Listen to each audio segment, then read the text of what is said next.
Well, it was a great thing in sports, wouldn't you say? Yes, it is. Although, you know, I'm not a sports person. Yeah, I know. But you like rugby. I like rugby. A little rugby. Why do you pronounce it like that? Watch, yeah, you watch Invictus? Yes. Rugby. Rugby. Yeah, I know. But we have to go talk business. Yes. Some issues on the economy, etc. Yeah, so let's go to the Labadi Beach Hotel, where the Graphic Business and Stanbic Bank breakfast meeting is taking place, and George Warfield is standing by. Past, let's say, 2 years, a lot of things have been happening, and some had to do with some banks going down, some banks said to be facing liquidity problems, as well as solvency issue. Well, that is why this morning players in the banking sector are meeting here to have a talk, maybe a nice talk over a cup of tea, to see how they can get some answers to these problems that are said to be facing the banking industry. My name is George Yafia. I'll be having those pre-discussions before the actual program that comes a few hours from now from the Labadi Beach Hotel, the Omanyeho. But I have some wonderful guests with me here. Theophilus Yate, he is editor, graphic business, one of the organizers of this program, and also Mr. Kwame Nesumini, he's executive director at Stanbic Bank. Gentlemen, you're welcome to our discussion, our pre-discussion before the actual talk this morning at Labadi Beach Hotel. Good morning, gentlemen. Good morning, George. So before we get an understanding of this whole reason why we are here, I see two words in the theme for the discussion: solvency and then liquidity. Liquidity, liquid, solvency, collapsing. Mr. Sumeni, help me out on when we talk about liquidity, what is it about? And when we talk about solvency, what is it about? Sure. I'll start with solvency. So a state of solvency speaks to the extent to which a business's liabilities and assets compare. And a business is said to be insolvent when its liabilities exceed an asset. So in the case of banks, a bank is deemed insolvent when its liabilities, its deposits, and other long-term borrowings exceed the value of its assets. Liquidity arises when a bank or an institution is unable to meet its short-term commitments. So an institution or a bank can be liquid, but it can be solvent, but if it's unable to meet its short-term commitments, then it's in a state of illiquidity. It also refers to, for banks in particular, a state of illiquidity refers to a situation where banks are unable to sell their marketable securities, so the bills and bonds, for cash. So the two are somewhat interrelated, but they are distinctly different. Solvency speaks to the extent to which the capital in the business is eroded, and then the liquidity speaks to the extent to which businesses can meet their short-term commitments. It's good you set the pace for us to have an exciting discussion before the main event itself, what is solvency and what is liquidity. But I'll be coming back to you to get some understanding, because when I hear a bank is facing liquidity problems, and I walk into the bank and I see them still handling cash, how can that bank be said to be having liquidity problems? But let me come to Theophilus Yate, graphic business, the main brain behind this whole program that we are having here. Why this topic? A lot of things are happening in the industry, but why do you decide to choose this topic for us to have a discussion here this morning?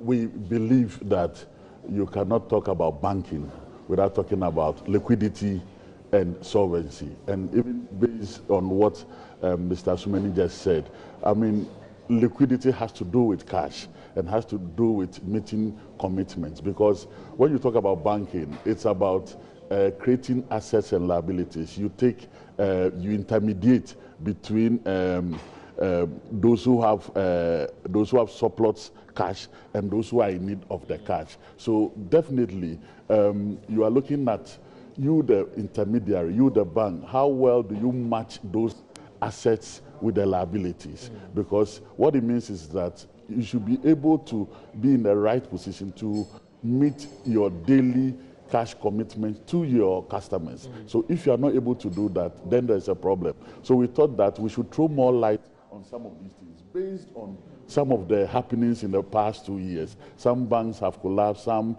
are on special support and all that. So we thought that, look, let us take a step back and have a discussion, dispassionate discussion on these two very key what do you call it? Two very key issues that are trending. I know you wanted to focus much on issues that are trending, but let's just say a nice SSE questions: why are banks collapsed and discussed? That could have been a very interesting thing to look at this morning, rather than the solvency and the liquidity issue. Because I remember Mr. Ndani once said that when you talk about solvency, you are talking about the soul of the bank, of the business. And when a bank is insolvent, it means that it is dead. And when you talk about liquidity, you are talking about the heart of the business. And when your heart stops beating, there's a problem. So in the face of all that you said, it comes back to the basics, which are liquidity and solvency. And that is why we think that we should bring it to the front burner. It should be something that we should be discussing today. So we look at it from both the industry perspective, from the regulator perspective, and learn from the best practices around the world. Let me get to Mr. Asmani, Executive Director of Stanbic Bank, and a little bit of being biblical here. Some are saying that how can you go to heaven without dying, or you wait for the rapture? Is it solvency first, liquidity problem first, before that banks go down or collapses? So let me just give a little bit of a background. So you're well aware that markets are cyclical, go through ups and downs. And banks work as intermediaries in the economy. Now, whenever an economy goes through a downturn, what happens is that businesses begin to face some pressures. Now, given that the banks support these businesses, ultimately, these business failures cascade into the banking sector. So I know the concept of solvency and liquidity might appear to be one that is only problematic to banks, but I'd say that it's a phenomenon. These are themes that resonate quite strongly with corporates as well. Corporates, businesses need to manage their solvency and liquidity as well as banks. But then the expectation is that banks would manage their liquidity and solvency to a much greater degree than corporates will do so. Now, liquidity, so both liquidity and solvency are barometers of the financial health of any institution. And in the case of banks, these measure how well the banks are doing. Solvency looks at their long-term health, and then the liquidity looks at their short-term health. Invariably, as you become insolvent, as your equity gets eroded, the level of confidence that the market has in your ability to meet your obligations wanes. And that manifests itself in a weakened ability to attract deposits. So my view is that, personally, if a bank continues to erode its capital, and the capital erosion comes about as a result of non-performing loans, bad loans, and poor decisions, invariably it cascades into a liquidity problem. So it's actually a lack of solvency that triggers liquidity challenges and not the other way around. If a business is solvent, you're always going to have that ability to attract short-term financing. But if it's insolvent, then the confidence of your ability to repay amounts that are deposited with you wanes. Banking is all about trust. That's all I'll say. I go through the financials with a lot of the commercial banks for last year, and you see that they've had issues with deposit attraction. And I go to the markets, and I see a lot of activities, and I'm asking myself, are the banks just being lazy? Or what's the problem? They talk about the economy. We see the Ghana Statistical Service data. The economy is expanding, a lot of activities. Why are the banks struggling to get these monies out there? So I think the point you're raising has to do with the extent of penetration of financial intermediaries in the informal sector. I think it's fair knowledge that the banks haven't done a really good job of mopping up liquidity in the informal sector. As you can imagine, there are certain stringent requirements before one can sign up with a bank. And apart from that, I think the issues have to do with the speed at which others would like to transact. Our economy is still a very cash-driven economy. And for that reason, banks are not as able to intermediate within that informal sector as strongly as you'd expect them to. But I would say that with the advent of mobile money, the banks are partnering with the telecom firms to reach previously unbanked parts of the population. You'd find that mobile money has has caught on much stronger within the informal sector. And this represents an opportunity for banks to partner with the mobile firms to reach previously unreached parts of the economy. I'll be coming to Chief Losiati, editor, graphic business, being a long-time person in this industry in terms of reporting on all these issues. But very soon, we'll be joining the main hall for our discussion on management of solvency and liquidity issues facing, or how can you better manage it as a commercial bank. And some of the speakers will be speaking or addressing the panel, or the guests in the auditorium will be the Governor of the Bank of Ghana, Dr. Ernest Addison, also Fisher Shagbo, he is the senior country partner at the accounting firm PricewaterhouseCoopers, and also be having other guests as well speaking at this particular event as well. But Tio, let me come to you. You've started at the back, you have reporter, editor, seen all these issues. How has regulation helped improve the situation or worsen the situation? Some have argued that too much regulation can stifle innovation or help protect the system. I think that we need a well-regulated industry. It's very important. I think that in this country, we are, even when somebody is going wrong, we'll look on and allow the person to run into the ditch. Then later we'll say, oh, sorry. Meanwhile, if we had pointed some of the red flags to the person or raised the red flags, that person would have been saved. And I think that it is better we have a well-regulated industry than to allow things to go badly before the regulator or the Bank of Ghana comes in to rectify and clean up the mess, which at the end of the day comes with a huge cost. We'll be hearing more from the governor when he addresses the guests at the auditorium later this morning. But let me also find out from you. I mean, there are some who have argued that maybe the Bank of Ghana is to be blamed. I mean, even the Bank of Ghana has denied that to be blamed for the current challenges facing the industry. Some also hold a different view because they thought that regulation should be handled tactically so you don't cause panic in the industry. There have been issues about media houses reporting about banks going down. That hasn't gone down well with the regulator. What is your take on this from the perspective of somebody who reports on the industry? Let me take it from the central bank's view first. You know that in the past 2 years, the central bank itself has gone through changes in terms of changing leadership. So there was a particular leadership who thought that, look, let us be a bit moderate, a bit flexible. Let's see how we can more work of a free market economy. Yes, not free market economy. Forces of demand and supply. Not really. I won't agree with you on that. Except that, look, let us throw in a few carrots rather than applying the stick. Then you have a new leadership who thought that, look, no, where things are going, we need to pull the plugs and really use the stick when it's needed. For me, that is how I see it. But the two are all basically coming from the free market economy, but except that, look, let us do the right thing. Let me push Mr. Asmani to the regulation. I know he would want to be very careful on how he talks about this. That how should regulation be handled to ensure that our banks are quite strong? I mean, there is talk about minimum capital requirement, but yeah, big is beautiful, but sometimes it can be ugly.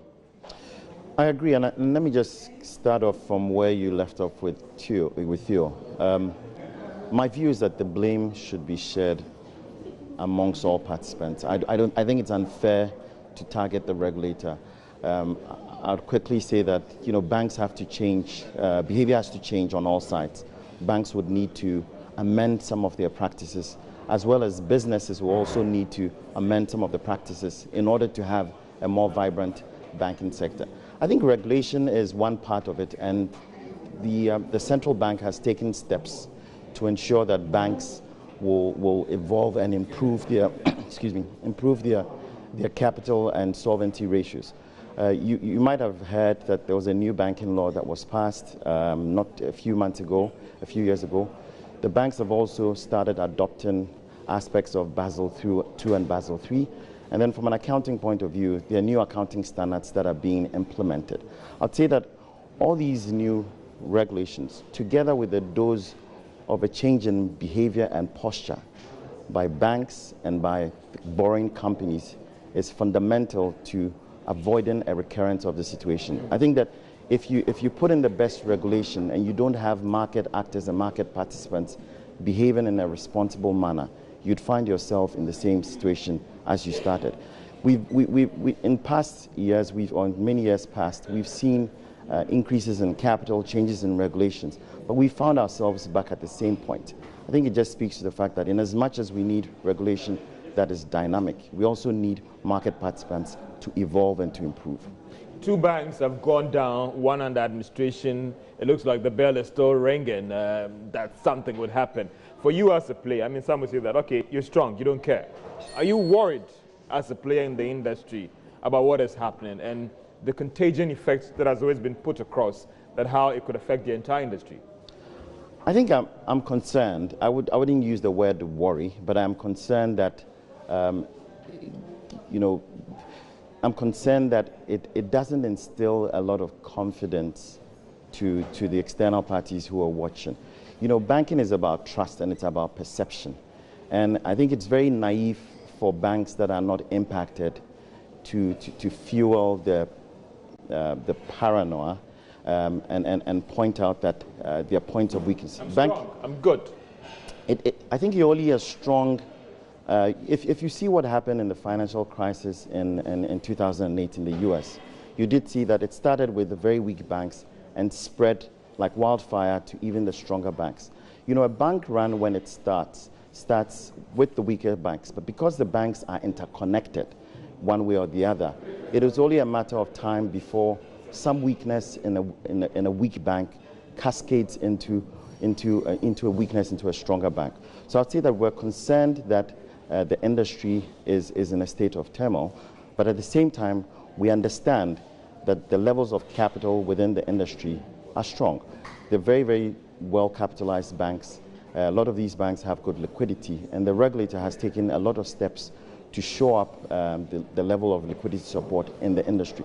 So all in all, my view as a practitioner is that the banking industry is sound. Yes, there are some adjustments that need to happen. There's no cause for alarm, but at the same time, it's important that we all remain cautious and avoid the situation from spilling over and becoming something bigger than it really is. If you have just joined us, this is our pre-discussion before the actual main discussion in the Ade Omanye Hall at the Labadi Beach Hotel, managing solvency and liquidity in the banking sector, where we have the Governor of the Bank of Ghana, Dr. Ernest Addison, addressing us very soon, as well as the senior country partner at accounting firm PricewaterhouseCoopers, Vish Ashiagbo. We are having our pre-discussion before the main event here at Labadi Beach Hotel. Let me come back to you, Flosiate, business editor, graphic business. Has this thing about how should the regulator strike recalcitrant banks or troublesome banks been overblown because of the fear of contagion effect and panic reaction? I had an account at one of the banks that was closed down, and I still have access to that account. This thing about when we come too hard, people will lose confidence in the sector. Is it being overblown? It is not overblown because if you look at basis of finance, they say capital is coward. Everybody, when you hear of a bank run or when you hear of any issue negative affecting any of the banks, immediately you become anxious. So you would not say it's overblown, but I think that the onus lies not just on the regulator, but all of us, even we the media, to be responsible in our reportage, not to create panic. Sometimes in our haste to get the news first, to be out there to break the news, we forget about the very basics of journalism, and without checking facts, without being careful, the kind of adjectives we use, we tend to create panic. And I blame the media even more than the regulator, because look here, the regulator has to do what he has to do. I mean, when the thing is bad, it's bad. When the bank, and some of the banks, you and I, we know what goes on. I mean, we know the troubled bank, but we kept quiet about it. And we need to keep quiet. We need to be responsible about it. But the point still remains that we must be responsible. We have all the freedom, but we must be responsible. Mr. Sumeni, what happens to name and shame, where I know that when I involve myself in a currency problem, my name will be flagged. And that also even acts as a check to me. I'm picking your thoughts on this issue because there have been problems with media houses coming out and reporting banks that are going down and all the rest. What do you think will be the effect of the name and shame then if everybody is able to get its way around things and the media is not talking about banks that are in serious liquidity problems and are on the verge of a solvency crisis? I'm not a big proponent of the name and shame approach, especially as it relates to institutions. And we've got to make a distinction between the institutions and the individuals who sit behind those institutions. I think that within the banking sector, the minute a state of hysteria or panic sets in, every bank is at risk. And the most important point I would want to highlight here is that even a bank that is solvent and doesn't have liquidity challenges could become subject to some form of a pressure when there's a total loss of confidence in the banking sector. So it speaks to why it is important for the reportage and the conversations around the banks to be circumspect. As it stands, I think the central bank has made it clear that the industry is sound and safe. And that's my view as well. There are some pocket areas that need to be addressed, but overall, the health of the industry is strong. But the minute the public loses confidence in the banking system, which can be triggered by fear and panic, and it leads to mass withdrawals, then every bank becomes at risk. So I think it's important that the name and shame is done in circumspect, and we avoid the tendency to create unnecessary fear and panic. I think that puts the whole industry at risk. It's about the fact and the reality. Bank of Ghana says sound and safe. The fact that I walk into a bank and I'm trying to make a withdrawal and the bank cannot meet that demand as well. Some are saying that the reality on the ground is that is not the case. So first of all, I think my comments about sound and safe is driven by the financials that have just been published for the banks. So you've seen that most of the banks have reported their full year results for last year. And you'd see that the capital levels are healthy, the non-performing ratios are coming down.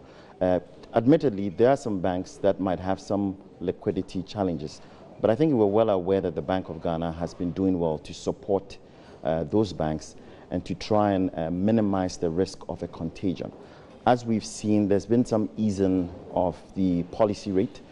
That action, together with other interventions that have been undertaken by the central bank, is serving to improve the liquidity within the market space. So I'd say that you might have one or two instances of a bank not being able to honor your request for cash as you experience. But I would say that that's more of the exception rather than the norm, and that the central bank is very well aware and is intervening as required. But I'd want to stress that it is important that the talk around the failed banks is kept to a minimum for the simple reason that it places the whole industry at a risk if fear and unnecessary and unfounded fear and panic is created. Joe, aren't depositors in politics will say that they'll vote with your hands or whatever, that I know the good banks and therefore I'll move my money to the good banks? It's another way of checking the institutions to ensure that if you're good, I'll save with you. If you're bad, I'll move my funds to somewhere. Okay, let me look at it this way. In the free market economy, the forces of demand and supply will always have their way. Yes. So once you are not doing well, and you go under in no time. No matter protection from the regulator. No, I mean, it will get to that. Keeping quiet about your state. Yes, it will even get to that. You will go, no matter what, you will go, because figures don't lie.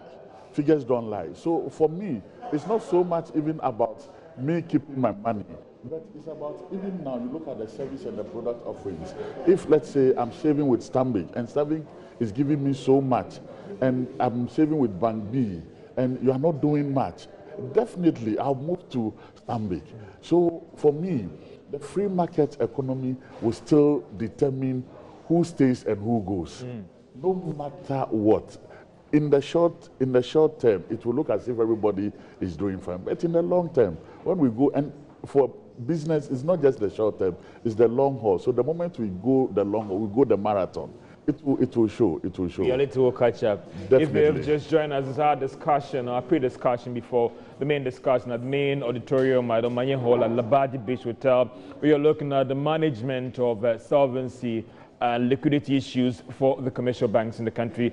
Very soon we're having the governor of the Bank of Ghana, Dr. Ernest Addison, join us to make a presentation to us. And also Vish Ashagbo, he is the senior country partner of PricewaterhouseCoopers, also be sharing some thoughts with us for us here. So very soon we'll be getting or joining our guests in the main auditorium for this discussion. But this is our pre-discussion before the main discussion at the auditorium with my guest, Theophilus Yate. He's in graphic business, and also Mr. Kwame Simeni. He is the executive director at Stanbic Bank. So Mr. Simeni, I'm coming back to you on this whole issues about how we can get the banking sector strong, buoyant, and going forward and all the rest. For depositors who are worried out there, okay, the whole sector has a recent problem. I mean, what are you going to tell them? Well, I think I would start from the point of view that, you know, there's a strong correlation between the return you earn on a deposit and then the risk of that deposit.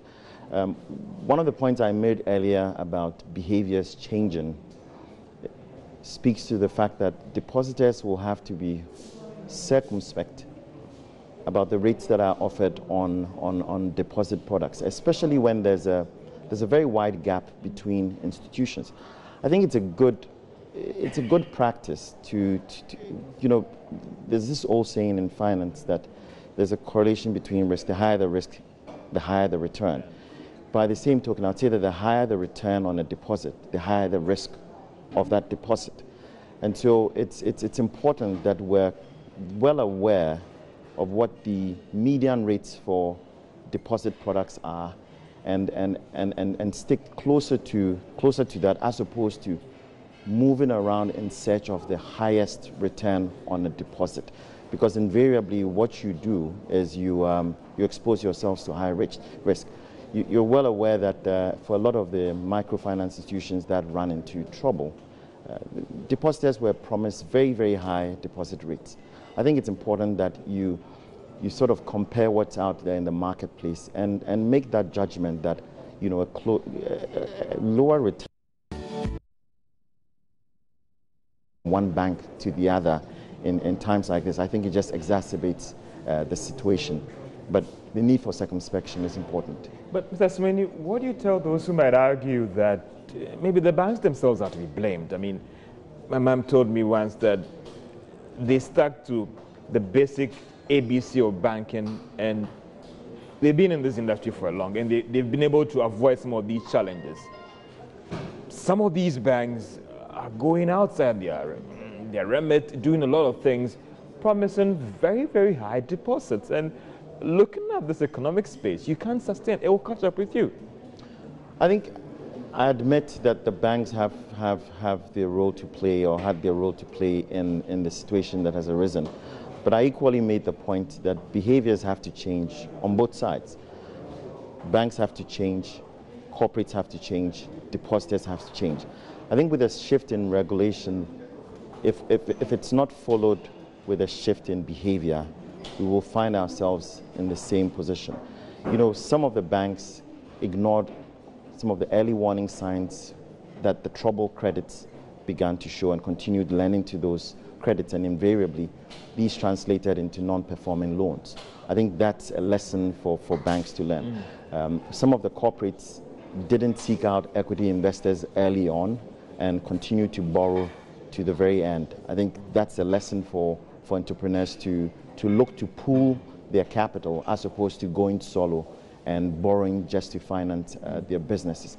And I believe that the regulator has also indicated that there's, you know, the time for forbearance is past. This is a time for positive action, and we've seen some new regulation come through. So I think I'd end by saying that the shift in behavior must be across board.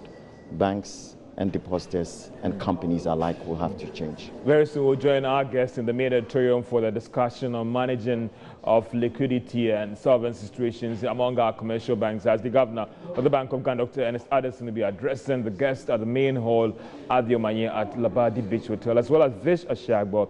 He is the senior country partner at Price Waterhouse Coopers. But Mr. Asmini, I want to pick your thoughts on this. In the developed world, when it happened, it was termed as the global financial crisis. Is Ghana getting its fair share of its local financial crisis?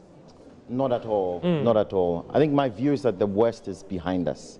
I made the point at the beginning that our markets are cyclical, and the economy, Ghana's economy, went through a downturn when the prices of gold and cocoa declined, somewhere in 2014, 2015.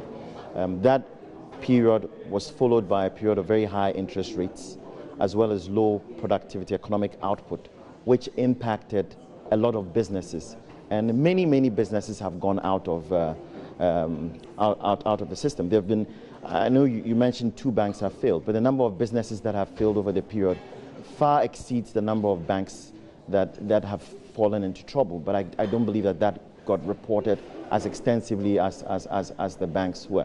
Now that period has gone through.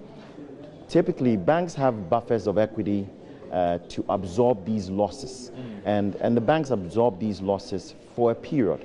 And it was only when the buffers became too thin and the banks began to be affected that we saw this play out in the form of bank failures. But the point I would make is that a lot of the banks have bolstered their capital basis. A lot of shareholders of the banks declined to take out dividends and reinvested the profits. And so shareholders have responded to these adjustments or to these developments by bolstering the balance sheets of the banks. A lot of companies have gone through the process of deleveraging, whether it's selling assets or raising equity. So I'd say that the state of the economy is actually much better than we'd seen. Your final words, and I know you'll be more free to talk about whether we are in a banking crisis or not. Do you think that we are in a crisis? We are not in a crisis. The regulator is not watching you. Don't worry. You can free your mind.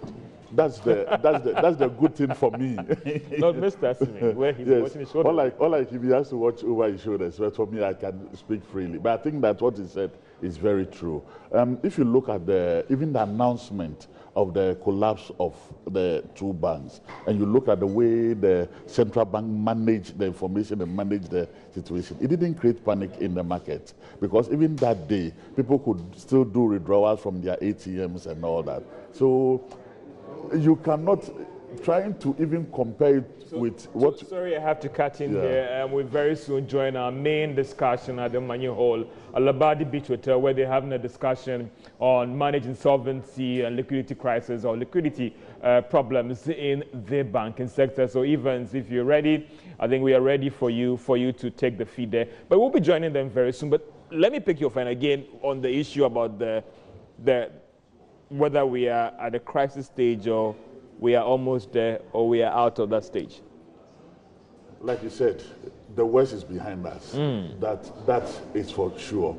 Then also, I'm also comforted by the fact that the central bank is able to manage the situation very well.